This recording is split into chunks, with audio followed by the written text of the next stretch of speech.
What if that nagging feeling in the back of your neck was real? What if those hands reaching out from the dark that you believed were there were there? What if the monster in the basement really existed? And what if there was really something under the bed? Would you have the courage to face your fears? Hello, brave souls. I'm your host, Paul Rondeau, and today's story is called Radio Silence.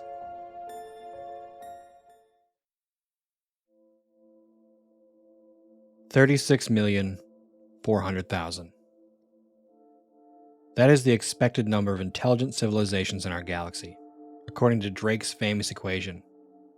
For the last 78 years, we had been broadcasting everything about us: our radio, our television, our history, our greatest discoveries, to the rest of the galaxy. We had been shouting our existence at the top of our lungs to the rest of the universe, wondering if we were alone. 36 million civilizations. Yet in almost a century of listening, we hadn't heard a thing. We were alone. That was, until about 5 minutes ago. The transmission came on every transcendental multiple of hydrogen's frequency that we were listening to.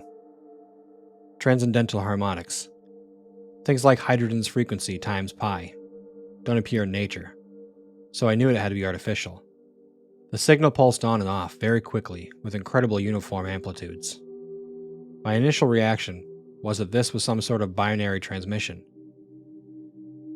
I measured 1,679 pulses in the 1 minute that the transmission was active. After that, the silence resumed. The numbers didn't make any sense at first. They just seemed to be a random jumble of noises.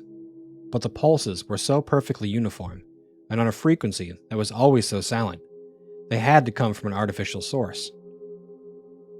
I looked over the transmission again, and my heart skipped a beat. 1,679. That was the exact length of the Arecibo message sent out 40 years ago. I excitedly started arranging the bits of the original 73 by 23 rectangle.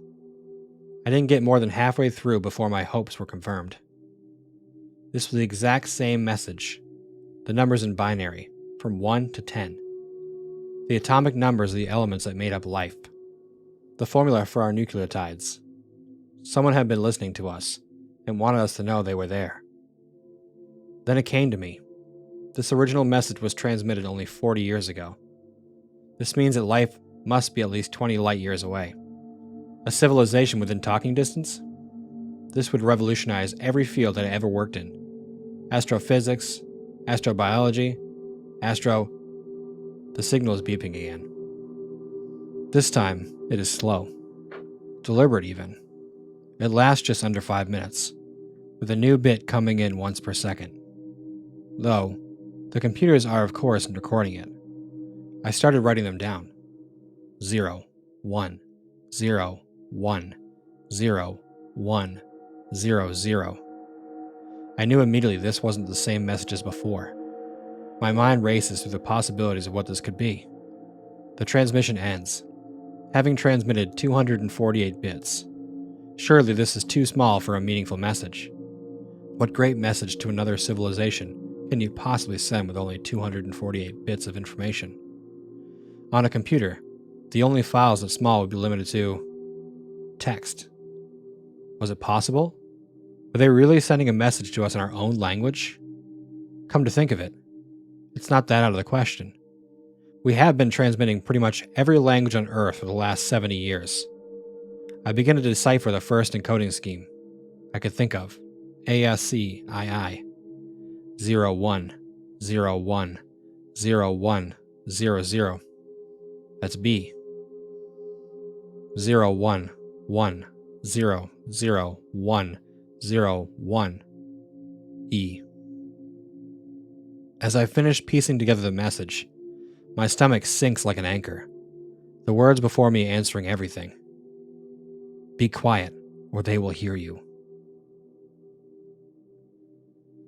Oh, I really like that. That's a really interesting story to me. The idea that another alien race would basically be like, hey man, don't keep talking, don't keep spreading things out, or the ones that are bad will come get you.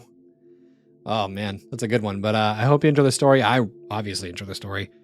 Come back next time for some more scary stories. And as always, remember to face your fears.